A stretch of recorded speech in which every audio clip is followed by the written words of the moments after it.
Assalamualaikum warahmatullahi wabarakatuh.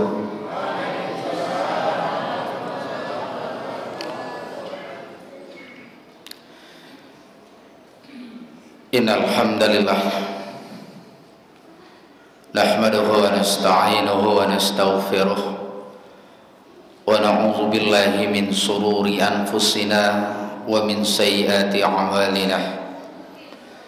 May yahdihillahu fala mudilla lahu wa may yudlil fala hadiya lahu. Asyhadu an la ilaha illallah wa asyhadu anna Muhammadar Rasulullah sallallahu alaihi wasallam la nabiyya ba'da amma ba'du.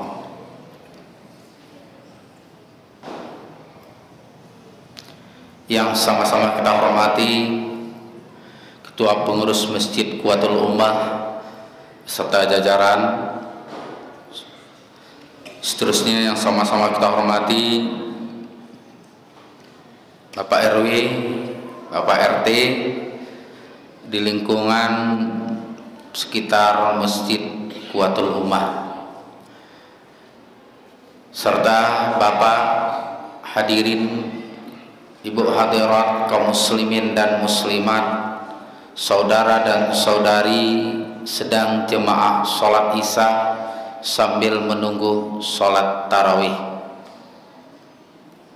Mudah-mudahan Bapak Ibu kita yang hadir di sini, keluarga kita yang di rumah, dimanapun berada, diberkahi, diridhai oleh Allah Subhanahu wa Ta'ala hendaknya. Amin. Amin, Allahumma amin.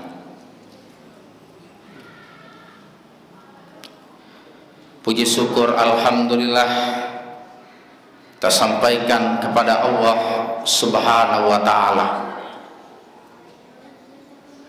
Baakok perlu banah kita bersyukur Pak, baakok perlu banah kita bersyukur Bu. Omang itu karajo kita. Kalau disuruh Allah menciptakan manusia, tidak sanggup. Allah sudah berikan segala-galanya kepada kita Pak. Tidak ada yang kurang. Lihat kanan, lihat kiri. 5 jari kanan, 5 jari kiri. Bahkan hidung kita teratur lubangnya diberikan oleh Allah. Tidak ada yang di samping Bapak Ibu. Bahkan menghadapnya lubangnya 2 ke bawah. Begitu Allah mengatur. Apalagi yang kurang. Tinggal kadang rasa syukur kita kepada Allah yang kurang Bapak Ibu. Mengeluh, resah, gelisah. Tapi itulah sifat manusia. Salawat dan salam kita kirimkan kepada Nabi besar kita Muhammad sallallahu alaihi wasallam. Allahumma sholli ala Muhammad wa ala ali Muhammad. Suatu ketika Nabi Muhammad sallallahu alaihi wasallam bersama malaikat Jibril. Lalu nampaklah sosok seorang malaikat yang tinggi, ya. Lalu ditanya oleh Nabi Muhammad, siapa itu Jibril? Yang mana? Itu. Yang mana ini kata Jibril? Itu. Oh, itu adalah seorang malaikat. Kenapa kok aneh? Ribuan jarinya Bapak kaum muslimin. Ribuan. Bapak kalau Bapak dan Ibu pergi sholat ke Masjid Quwwatul Ummah, ribuan jari mungkin akan jadi barang ketawaan di jalan. Ibu tuh banyak jari, ya Pak tuh banyak jari. Itu adalah malaikat, kata malaikat Jibril. Ditanya lagi oleh Nabi Muhammad, ya Jibril, apa tugasnya? Pekerjaannya adalah sanggup menghitung hujan yang turun di langit, dari langit, baik sampai hujan itu di bukit, di gunung, di laut, di darat. Sanggupnya menghitung Bapak Ibu. Coba bayangkan. Awak li bisa menghitung yang turun di atap rumah awak saya? Tak sanggup Bapak Ibu.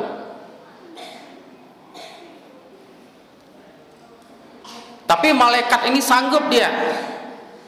Lalu ketika jemaah sholat isya dan tarawih, ya, Masjid Quwwatul Ummah berselawat kepada Nabi Muhammad, tak sanggup malaikat itu menghitung pahala selawat. Begitu besarnya pahala selawat kepada Nabi Muhammad sallallahu alaihi wasallam. Kau rajin-rajin Pak Ibu dibaca Nabi Muhammad sallallahu alaihi wasallam, Allahumma sholli ala Muhammad wa ala ali Muhammad. Sedang menyanda ke kita, sedang duduk ke kita, sedang menyanda bamanuang, baca selawat. Baik Bapak Ibu, kajian kita menjelang sholat tarawih, amanah judul yang diberikan oleh pengurus kepada kami, yaitu agak spesifik setiap Pak Ibu. Kadang nampak di hari judul kok, banyak di sekitaran kita, banyak di lingkungan kita. Itu azab bagi orang yang meninggalkan sholat. Azab bagi orang yang meninggalkan sholat. Hari ini Pak, hari ini Bu, Bapak lagi sholat, Ibu lagi sholat, to buktinya kini rami Masjid Quwwatul Ummah. Ya enggak Pak Ibu? Tapi yang kita takuian, ada tetangga kita enggak sholat, ada anak kita enggak sholat, ada kemenakan kita enggak sholat, ada adik kita enggak sholat, ada mertua kita enggak sholat, sampai ada menantu kita enggak sholat.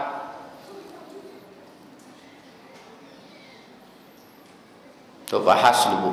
Sholat itu wajib.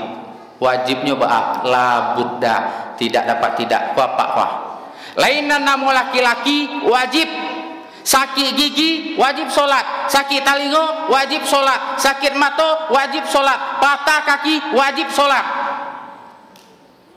Kecuali ibu-ibu yang belakang, yang marasu ibu-ibu, boleh tidak sholat 2 bulan karena siap lahirkan, boleh tidak sholat 7 hari karena halangan, boleh tidak sholat 3 hari karena halangan, boleh tidak sholat 1 hari karena sekejap halangan, boleh. Tapi apa, jangan coba-coba lah Pak, baduso. Nah, kul inna sholati wa nusuki wa mahyaya wa mamati lillahi rabbil alamin. Pahami itu Bu, bacaan doa iftitah.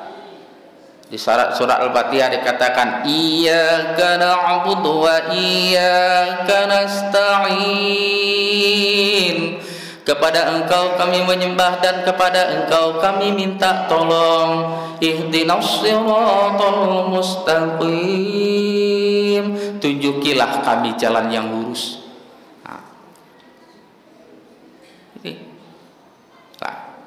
Wajib sholat itu. Maka kajian kita pada malam hari ini, azab bagi orang yang meninggalkan sholat. Wahai umat Islam, sadarlah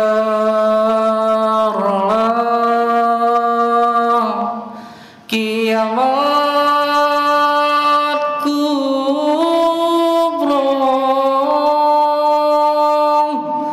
pasti datang. Ayolah Bu, lihat lagi nih Pak, tidak sholat orang tidak marah, tidak ruku pun, tidak sujud pun kita tidak marah Pak.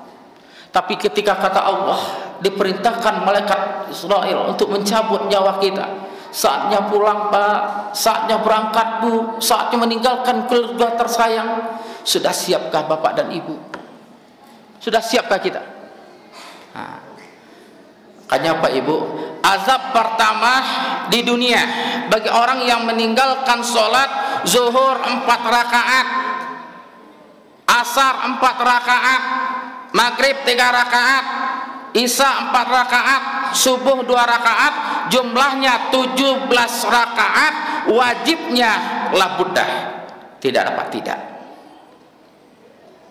Bahkan dalam perjalanan musafir diberi keringanan menjamak, mengkasar.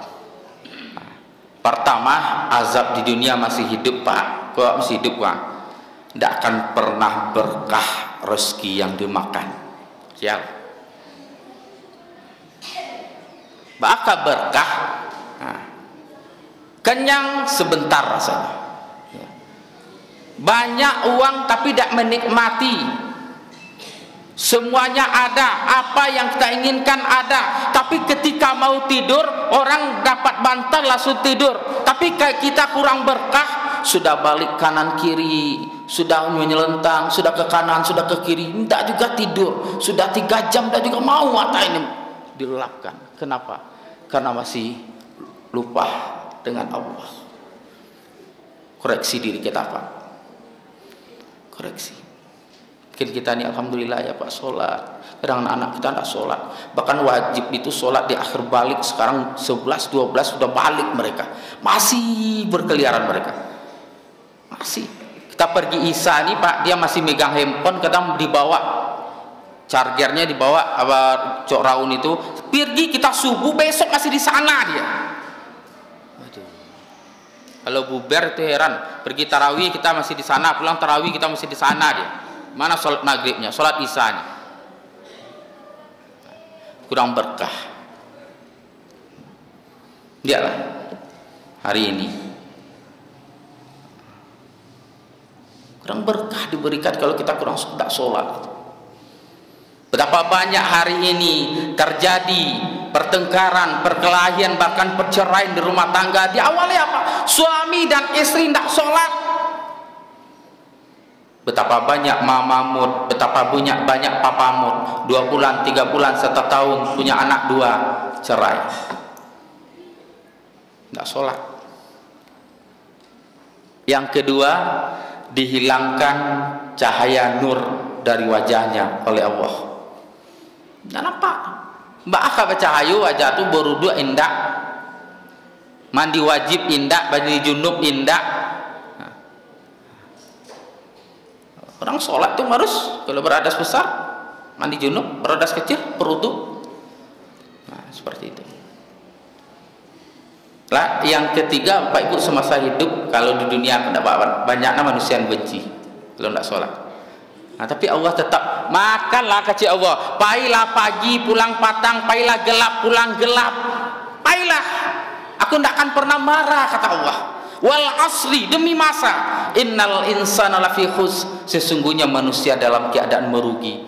Lapai gelap pulang gelap tapi merasa rugi. Kenapa tidak sholat? Lah pergi pagi pulang sore, kadang-kadang sampai tidak pulang, lembur ambil absen sampai tidak pulang ke rumah, lupa sujud, lupa takbir ke Allah, akhirnya kurang berkah. Itu di dunia tuh Pak Ibu, resah gelisah karena tidak sholat, sering marah kenapa? Lihat karena kurang wudhu. Nah itu di dunia. Ketika dia di dunia hampir habis ya, mau dijemput oleh malaikat maut, sedang sakaratul maut dia.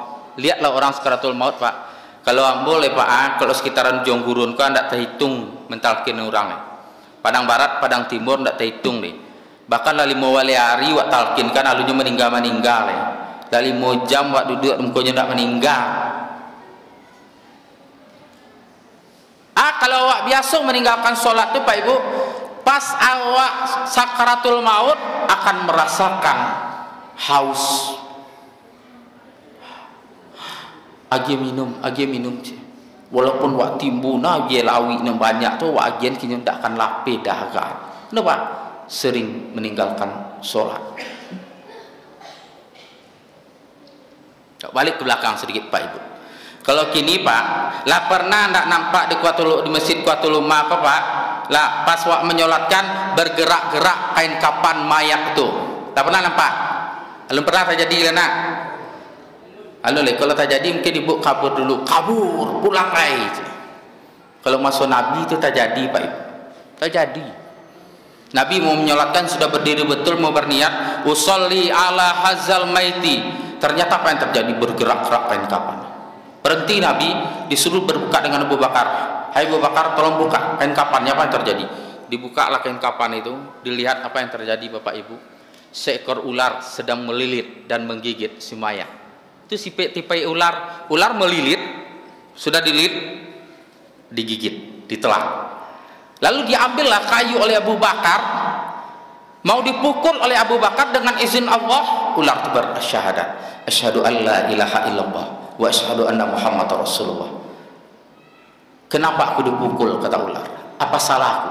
Dijawab oleh Abu Bakar, ini adalah saudaraku, ini adalah adikku, ini adalah pemilikku, ini adalah sanakku. Kata Abu Bakar, memang ini sanakmu, aku tahu. Kata ular, tapi sayang, sanakmu ini ketika terdengar suara azan di masjid Quwwatul Ummah, Allahu Akbar, Allahu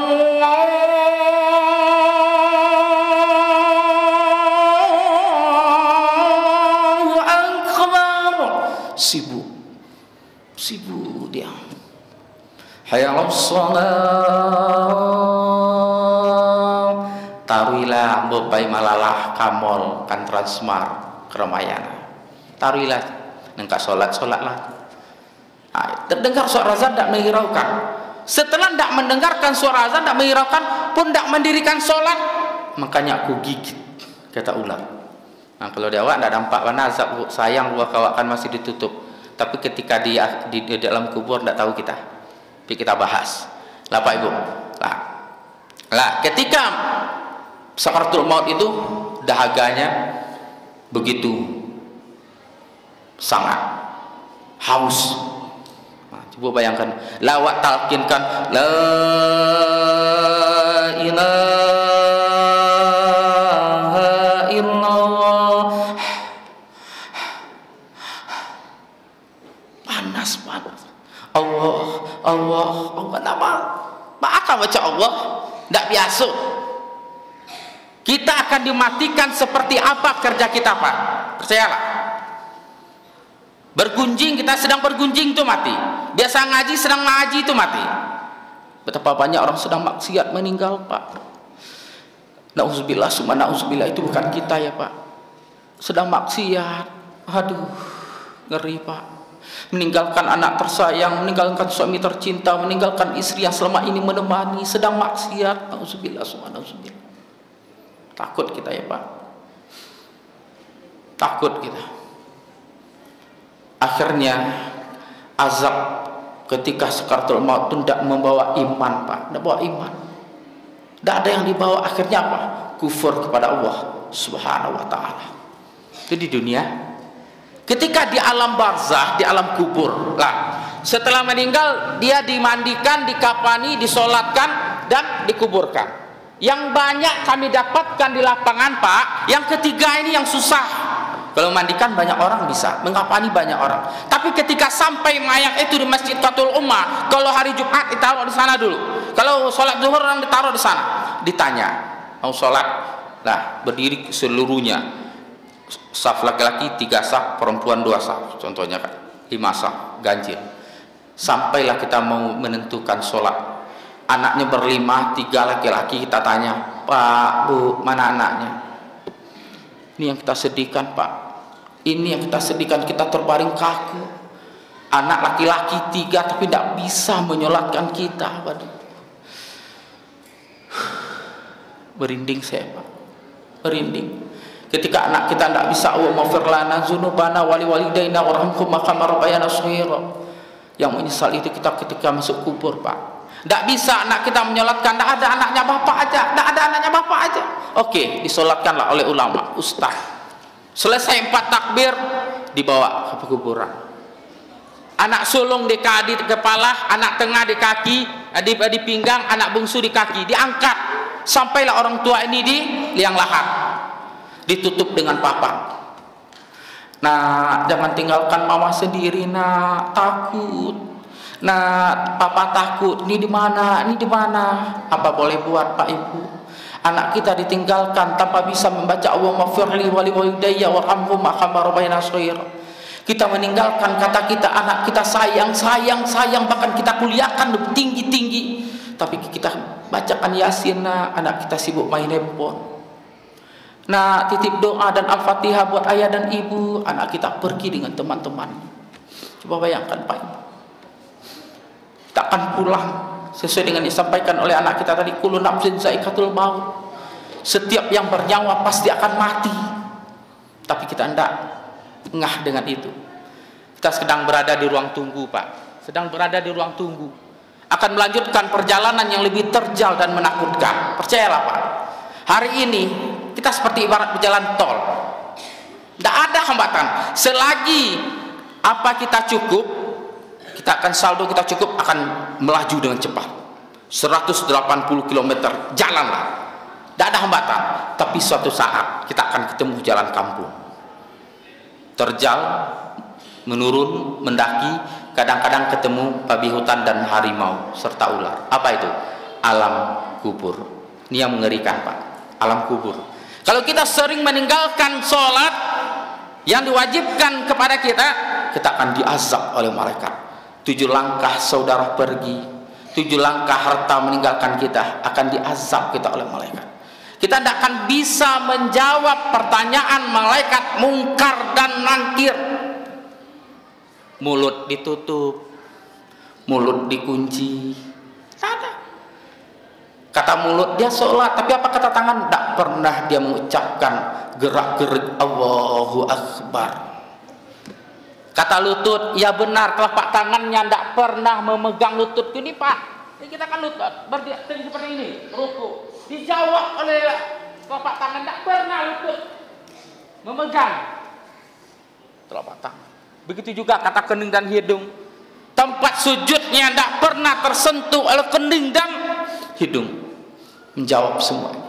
Akhirnya bagaimana Pak? Menunggu hari kiamat datang, kita diazab sampai ke bumi ke-7, dibuka, dibangkit lagi, diazab lagi, dibangkit lagi, diazab lagi. Anak kita, saudara kita, pemilih kita, 5 sebulan dia kangen dengan kita, 2 bulan masih kangen, masih lihat kita, tapi 1 tahun, 10 tahun, 30 tahun, 50 tahun dia sudah mulai dengan lupa dengan kita. Sudah lupa. Rindu yang paling berat itu Pak, percayalah, rindu kepada orang-orang yang telah pergi meninggalkan kita. Berat. Kita semakin dekat menemui mereka, sedangkan dia semakin jauh meninggalkan kita. Percayalah Pak. Itulah, kalau orang sering meninggalkan sholat, susah di alam kubur menjawab pertanyaan malaikat dan mungkar dan nakir. Nah, kita bayangkan Pak, liang lahat itu setinggi bahu kita. Itu tidak bisa kita untuk tukar posisi. Mau ke kanan kan kita dihadapkan ke kiblat itu. Mau pindah ke kiri tidak bisa. Kalau kita sering meninggalkan sholat, tanah di atas dan tanah di bawah akan saling berjepitan untuk menghimpit tubuh kita. Coba bayangkan Pak, bantu remuknya waktu Pak terjepit sedek masin napos dek sakit ku dihimpit. Remuk dijadikan lagi, remuk dijadikan lagi sampai hari kiamat. Makanya Pak, 5 waktu 17 rakaat laksanakan.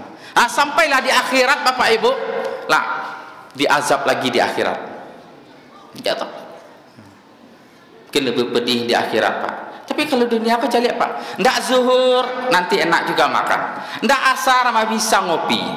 Ndak maghrib masih bisa lagi santap malam. Ndak isya tidur nyenyak lah. Ndak subuh sampai jam 10 lah tidur, mau bangun lagi ndak pernah marah. Tapi ketika mau pulang, mau pergi meninggalkan dunia ini, rasanya baru penyesalan itu datang. Kalau menyesal kemudian tidak akan guna lagi Pak. Aku awak-awak Pak, kami ingatkan lah. Al-ahdul lazi bainana wa bainahumus shalah faman tarakaha faqad kafara. Perbedaan perjanjian kita dengan orang kafir itu terletak pada sholat Pak. Takbir, baca doa iftitah, Al-Fatihah, baca ayat, ruku, i'tidal, sujud, duduk di antara 2 sujud. Itu perjanjian kita. Itu perbedaan kita. Kalau orang tidak sholat, maaf, kata hadis ini Pak, tak kata ambo menyampaikannya, kafir. Percayalah Pak, kafir. Itu hadisnya sahih itu. Maka hati-hati Bapak Ibu, jangan pernah lagi meninggalkan sholat, karena azabnya di dunia, di alam barzah, di akhirat pasti ada. Sekarang silakan pilih mana Anda suka, mana Anda suka. Jangan ada dusta di antara kita. Surgakah atau neraka? Tapi karena kami sudah duduk di sini, berpesan kepada Bapak dan Ibu, jangan pernah lagi menginginkan neraka itu hadir di dalam diri kita, hadir di tengah-tengah keluarga kita. Ya ayyuhalladzina amanu qu anfusikum wa ahlikum nar. Sekurang-kurangnya azab neraka dipakaikan sendal ahli neraka kepada kita sampai mengelagak ke ubun-ubun Bapak Ibu, sampai mengelagak ke ubun-ubun Pak. Muhammad Ali Ibu kenal? Apa kenal? Mungkin kenal. Kalau anak sekarang tidak kenal. Dia kemana pergi Pak? Selalu bawa korek api. Enggaklah ini korek api. Nah, kalau dia ingin meninggalkan zuhur, meninggalkan asar, meninggalkan maghrib, meninggalkan isya, meninggalkan subuh, dia akan bakar telapak tangan. Akan bakar Pak. Cobain ke anak kita nanti. Kalau terasa panas, dia tidak akan pernah meninggalkan sholat. Itu juga dengan judi, lain sebagainya. Pokoknya yang dihalang lewat, dia bakar telapak tangan. Nah, kalau sakit, dia tinggalkan. Kalau kita nanti sampai di rumah Pak, pakai kompor gas. Kompor gas kan hidup tuh, pakai gas, hidupkan. Jangan Ibu sampai 1 detik aja duduk sebentar ya. Kalau terasa panas, jangan pernah tinggalkan sholat. Tapi kalau tidak panas, enak Ibu duduk seperti orang di gor itu senama, ke kanan ke kiri, ke kanan ke kiri, ya tinggalkanlah sholat besok. Tapi kalau panas kompor gas itu, celupkan saja sedikit jari kita panas, jangan pernah lagi tinggalkan sholat, karena sholat itu merupakan kewajiban bagi kita. Wa ma khalaqtul jinna wal insa illa liya'budun. Terakhir, satu yang kutakutkan di antara takdir oleh Allah, ketika engkau merenggutku sampai detik ini, sholat dan sujudku belum sempurna. Sampai detik ini, Al-Quran pun belum pernah kami khatam, dan dengan tetangga sering berselisih paham. Satu pinta kami ya Allah, jadikan akhir kehidupan kami mendapat berkah darimu, dan terimalah segala bentuk tobat kami dari kesalahan kecil apalagi kesalahan besar, dari dosa kecil apalagi dosa besar, dan jadikanlah akhir kehidupan kami dalam keadaan husnul khatimah, dan mudahkanlah nafas yang keluar dari rongga mulut kami mengucapkan kalimat La ilaha illallah Muhammadur Rasulullah. Fastabiqul khairat. Assalamualaikum warahmatullahi wabarakatuh.